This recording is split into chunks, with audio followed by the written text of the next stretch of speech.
Guys, Deepa മൈസ്റ്റോട്ട് സ്വാഗതം. അപ്പം ഇന്നത്തെ വീഡിയോ എന്ന് പറയുന്നത് നിങ്ങൾ വിചാരിച്ചിട്ടുണ്ടാവും സാധാരണ ഞാൻ ബ്ലോഗ് എടുക്കുന്ന വീട്ടിൽ നിന്ന്. ഇന്ന് ഞാൻ എടുക്കുന്ന വീഡിയോ നമ്മുടെ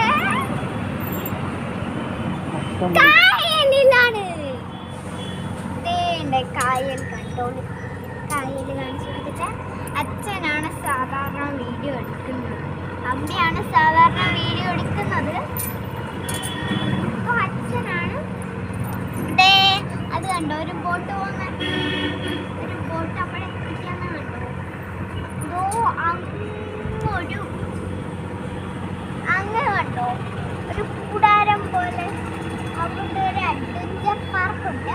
അവിടുത്തെ വീഡിയോ ഞാൻ ഇട്ടാ കേട്ടോ. അത്യാവശ്യം